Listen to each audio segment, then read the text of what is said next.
Indonesia memang luar biasa. Negeri kaya, kulinernya juga istimewa.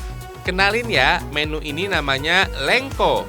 Isiannya daging dan tetelan sapi dalam rendaman kuah kuning. Sikat Fems, tunggu apa lagi? Bukan disantap pakai nasi, lengko daging sapi terdapat lontong atau ketupat Fems. Sekilas menu ini mirip kayak lontong sayur dengan versi mewah, pakai daging sapi. Lengko biasa dijadikan menu sarapan favorit dari Jawa Barat, tepatnya di kota santri Tasikmalaya. Biasa dinikmati anak-anak sampai orang dewasa. Semua pada suka deh. Selain jadi menu rumahan, lengko sering dijadikan menu utama saat warga Tasik sedang menjamu tamu. Makan lengko emang enak beramai-ramai, Fems. Suasana kekeluargaan jadi lebih akrab. Biasanya sih, Fems, bagian sapi yang dipakai untuk membuat lengko nggak sepenuhnya berisi daging. Bagian yang dipilih komplit, ada daging, lemak, dan urat. Bawang merah, bawang putih, kemiri, kunyit, jahe, dan cabai jadi bumbunya. Kalau santan kelapa untuk kuahnya, Fems. Lengko juga mudah dijumpai saat hari raya Lebaran, terutama Idul Adha. Warga yang mendapat jatah daging sapi senang mengolahnya menjadi lengko, Fems. Daging sapi bagian sandung lamur dengan lapisan gaji atau tetelan paling enak dibuat lengko. Wah, fresh banget nih daging sapinya. Lengko dari Tasikmalaya juga ada yang pakai daging ayam atau daging kambing, Fems. Pokoknya sesuaikan dengan selera dan ketersediaan bahannya aja ya. Untuk racikan bumbunya masih sama kok. Mau lengko sapi, ayam atau kambing, bumbu halus dari bawang, cabai, dan kunyit tetap jadi inti. Tambahan kemiri dan jahe juga wajib ada sebagai penguat aroma. Semua diulek halus kecuali serai dan daun salam ya. Di Jawa Barat, nasi lengko dari Cirebon juga cukup populer. Bedanya, lengko Cirebon disantap dengan nasi dan toge, tahu serta tempe, dan bumbu kacang. Lengko dari Tasikmalaya mirip seperti kari. Kuahnya cukup banyak dari santan kental. Aslinya sih, Fems, lengko ayam justru yang pertama digemari sebelum resepnya berkembang dengan lengko sapi atau kambing sebagai variasi. Lengko daging sapi butuh waktu lama supaya matang sempurna. Sekitar 30 menit dengan panci presto atau 1 jam, bahkan lebih dengan panci biasa. Widih, mantep nih, Fems.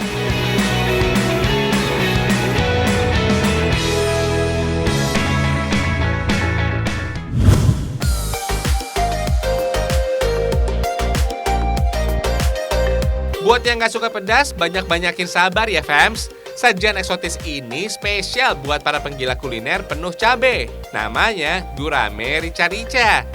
Tampilannya merah merona dengan biji dan irisan cabai yang melimpah. Tapi soal rasa gak sepedas yang kamu duga kok. Level pedasnya masih wajar. Yang kelewatan batas cuma level kenikmatannya aja, Fems. Dahsyat. Kenikmatan ikan gurame nggak perlu diragukan lagi. Dagingnya yang tebal dengan duri yang mudah dipilih bikin gurame selalu jadi favorit. Ikan air tawar ini juga punya ukuran besar, Fems. Beratnya bisa sampai 5 kg atau lebih. Buat makan 4-5 orang masih bisa bikin perut kenyang. Rasanya yang gurih membuat gurame lezat diolah jadi aneka kuliner. Mulai berkuah sampai penuh cabai kayak begini. Tersaji dengan sambal pedas yang terlihat kasar, gurame rica-rica memang kuat bumbu. Bukan hanya rasa pedas yang dominan, kombinasi daun bawang, bombay, dan wangi daun jeruk buat masakan makin spesial. Yakin deh, Fems, menyantap gurame rica-rica bisa lupa sama diet. Enaknya kebangetan, pedasnya pas, bumbunya mantap.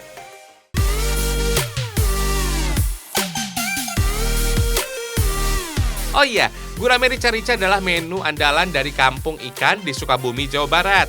Nggak cuma bisa menyantap menu masakan lezat, suasana di Kampung Ikan ini juga cocok untuk berekreasi hilangkan penat. Aneka jenis kuliner Nusantara, khususnya masakan dari Tatar Sunda, bisa kamu coba. Enak-enak loh, Fems. Kalau mau buat gurame rica-rica, bahan bakunya sederhana. Komposisi bumbu pedas dengan bahan beraroma kuat jadi yang utama. Yang wajib ada, udah pasti ikan guramenya. Ikannya besar dan pasti segar. Menggoreng ikan ukuran besar seperti gurame memang agak tricky, fams. Kalau salah, bisa-bisa ikan gurame hancur atau matangnya nggak merata. Pastikan wajan dan minyaknya udah panas betul. Takaran minyaknya juga harus banyak supaya ikan gurame harus terendam sempurna.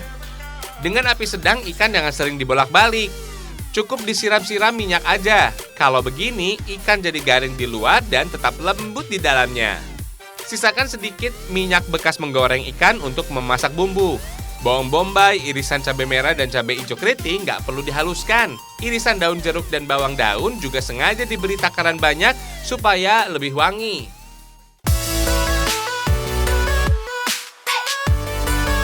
Fams, menu gurame rica-rica adalah perpaduan selera masyarakat Jawa Barat dengan olahan khas dari utara Pulau Sulawesi. Sebagai menu Nusantara, olahan rica-rica dari Sulawesi Utara sudah terkenal dan menyebar kemana-mana. Rica dalam bahasa setempat artinya cabe. Jadi udah bisa ditebak dong, fams. Sajian penuh cabe dengan cita rasa yang pedas itu jadi identitas. Kalau biasanya ayam atau daging yang diolah rica-rica, olahan ikan yang dimasak rica-rica juga nggak kalah istimewa. Di tempat asalnya, ikan laut seperti tuna juga sering diolah jadi rica-rica. Kalau di sini sih, di Sukabumi, olahan ikan air tawar kayak gurame inilah yang banyak banget penggemarnya.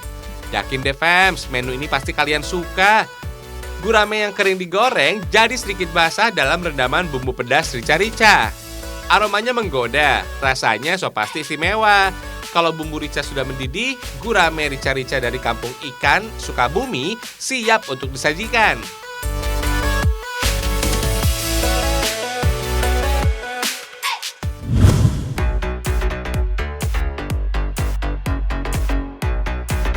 Bahagia itu sederhana, fams. Nggak perlu menu mewah dengan aneka lauk yang melimpah. Cukup sepiring hidangan tradisional dengan tampilan menggugah. Percaya deh, fams, nasi tutuk oncom dengan nila sambal cobek ini udah bisa bikin kamu bahagia. Sambalnya, ikannya, nasinya, semua kenikmatannya meresap sampai jiwa dan raga.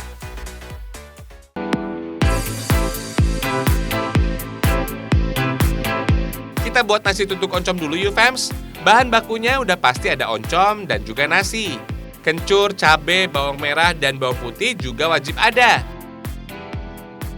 Fams, nasi tutuk oncom konon sudah jadi teman sarapan warga Tasikmalaya sejak tahun 40-an. Awalnya oncom yang dibakar langsung disantap bersama nasi tanpa racikan bumbu apapun. Seiring selera yang berkembang, bumbu sederhana mulai ditambahkan deh. Kencur dengan takaran yang agak banyak beri cita rasa yang khas menyegarkan. Kata tutuk dalam bahasa Sunda artinya menumbuk. Nasi tutuk oncom berarti nasi yang dicampur dengan oncom yang ditumbuk, fams. Sebagai favorit warga Jawa Barat, oncom diperkirakan sudah dikonsumsi bersamaan dengan tempe sejak abad ke-17. Menjadi menu yang dekat dengan masyarakat kecil, nyatanya cita rasa oncom justru nikmat dan berkelas. Apalagi kalau dimasak bareng racikan bumbu yang pas. Mantap! Oncom yang sudah matang tinggal dicampur aja nih ke nasi panas. Menu nikmat sederhana inilah, fams, yang katanya menjadi sajian rakyat pada saat harga beras tinggi dan lauk susah dibeli. Sampai sekarang sih nasi tutuk oncom tetap jadi idola. Jagoan kuliner Tasikmalaya ini, fams, jadi favorit kalangan tua dan muda, miskin ataupun kaya.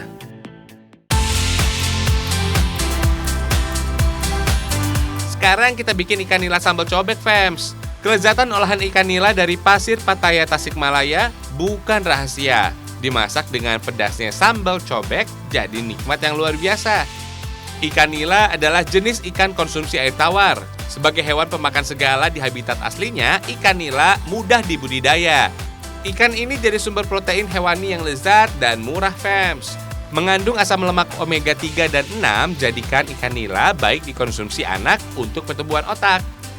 Oh iya, olahan ikan nila kali ini nggak digoreng, fams. Cukup dipanggang pakai selembar daun pisang dengan sedikit minyak. Saat lapisan daun sudah mulai mengering dan ikan sudah harum, nggak perlu tunggu lebih lama lagi. Ikan nila panggang tanpa bumbu ini, fams, nikmatnya natural. Aroma harum bakaran daun pisang ngebuatnya tambah menggoda. Yang bikin makin mantap justru sambal cobeknya, fams. Selain komposisi cabai rawit dan cabai merah yang dominan, takaran kencur juga cukup banyak. Kencur punya rasa dan aroma khas. Biasa diolah menjadi jamu beras kencur yang bisa bikin badan jadi segar. Oh iya, disebut sambal cobek karena proses pembuatannya diulek pakai batu cobek. Biasanya sih, karakteristik sambal ini emang nggak kasar. Sambal cobek ala Pasir Pattaya Tasikmalaya ini, fams, punya dua jenis olahan. Ada yang sambal mentah, ada juga yang sambal goreng. Kalau suka sensasi rasa yang lebih segar, sambal cobek mentah bisa jadi pilihan. Kalau mau cita rasa yang lebih gurih, berminyak, bisa coba yang digoreng. Mantap nih fams, sambal cobek goreng yang masih panas langsung disiram ke nasi tutuk oncom dan ikan nila panggangnya. Gak tergoda sama penampilannya? Kalau penasaran, silakan datang ke Tasikmalaya.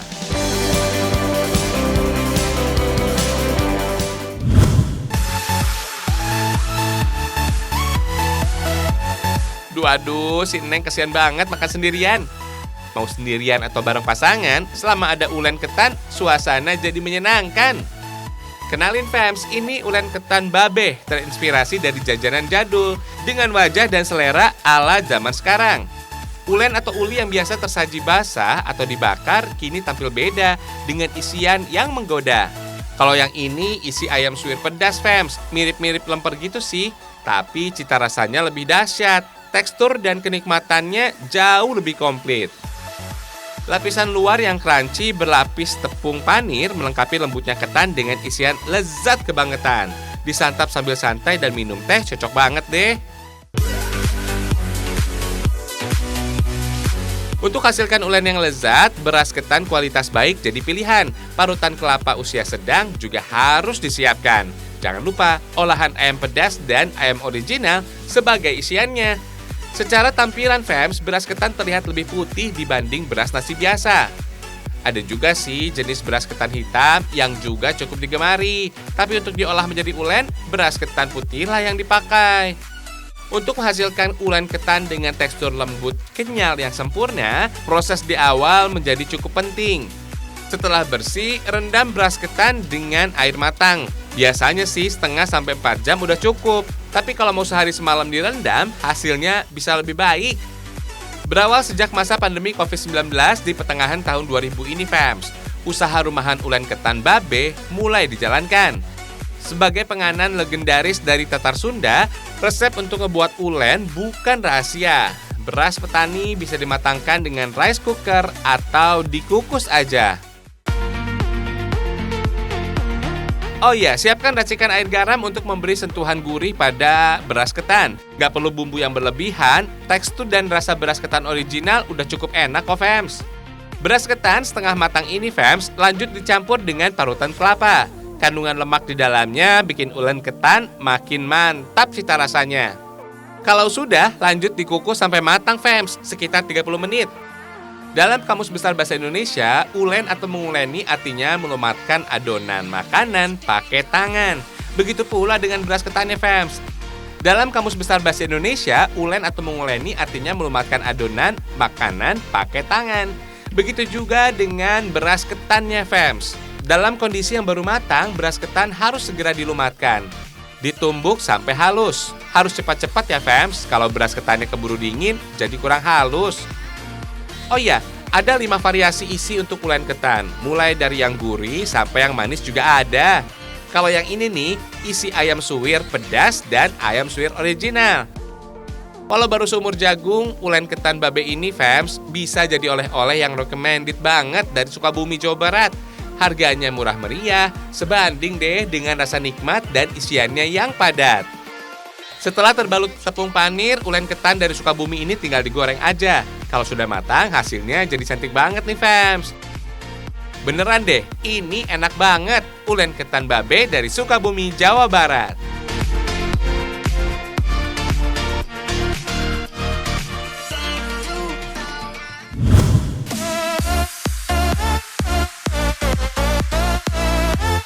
Fams, Sukabumi juga punya kue kekinian, bukan brownies atau buah tangan ala-ala artis. Kenalin Fams, si cantik yang satu ini namanya Sukabumi Love Cake. Tampilan kuenya yang cantik emang love banget deh Fams. Dari sekitar 5 rasa yang berbeda, 3 varian ini jadi favoritnya.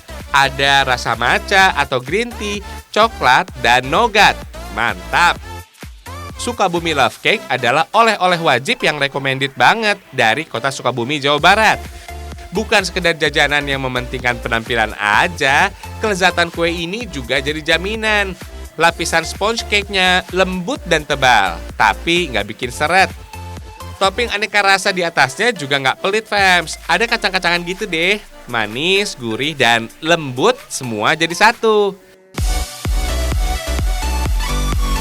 Ini dia, fams, komposisi bahan yang jadi kunci kelezatan kue dari Sukabumi. Telur, gula pasir, dan tepung terigu jadi yang utama. Lengkapi juga dengan bahan lain seperti buat kue bolu. Fams, kosakata bolu berasal dari bahasa Portugis bolo yang artinya cake atau kue. Sejarahnya, kue bolu dibuat untuk ritual upacara keagamaan atau peringatan hari bersejarah, kelahiran, perkawinan, atau kematian. Perkembangan bolu mulai sangat bervariatif. Pada abad ke-19 sejak ditemukannya baking powder seperti pengembang maupun pelembut kue. Sebelum dikocok bersama adonan, susu dan gula halus sebaiknya disaring dulu. Tujuannya sih mencegah adanya kotoran dan benda berbahaya yang mungkin ikut campur. Sip lah, lanjut campur dan putar adonan dengan kecepatan pelan. Proses putar yang hanya satu arah seperti ini juga ngaruh pada tingkat keberhasilannya. Kuenya bisa ngembang gitu deh. Tinggal campur dengan margarin cair aja nih, fams. Kalau udah, tinggal tuang ke dalam loyang yang sudah licin pakai mentega. Fams, saat pertama ditemukan kue bolu sudah dipanggang, fams. Pada perkembangannya, kue bolu kini juga ada yang dikukus. Kalau Sukabumi Love Cake ini sih dipanggang dalam suhu 163 derajat Celcius selama 25 menit, fams.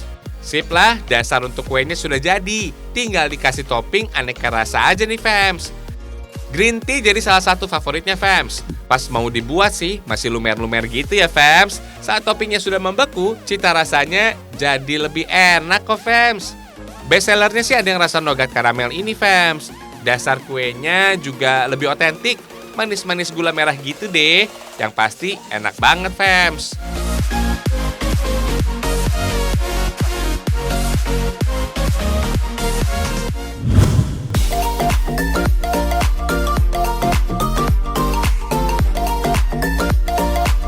Lebih dari 100 km dari pusat kota Sukabumi ada sebuah desa yang namanya Ujung Genteng.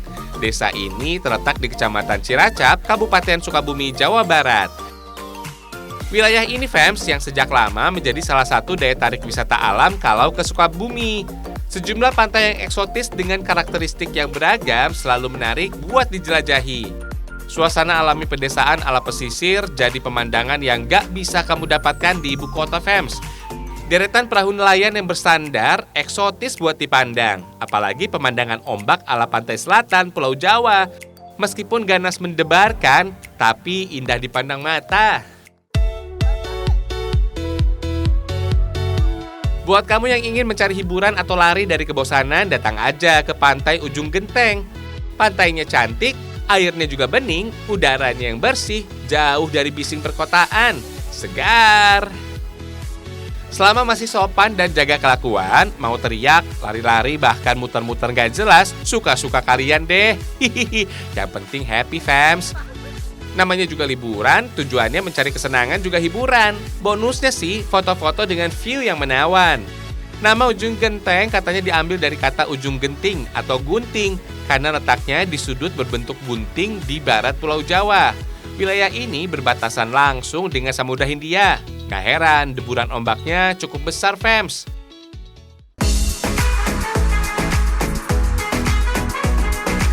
Punya beberapa kawasan, rata-rata Pantai Ujung Genteng memiliki pasir berwarna putih.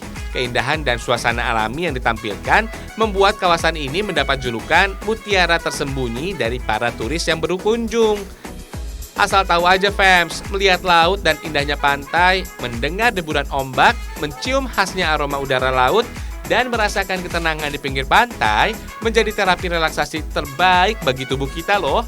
Istilah anak-anak milenial zaman sekarang sih, kita butuh vitamin C alias asupan vitamin laut. Apalagi ditambah bonus foto-foto yang ciamik. Asyik kan, fans? Jadi, kapan nih liburan ke Ujung Genteng? Hihihi.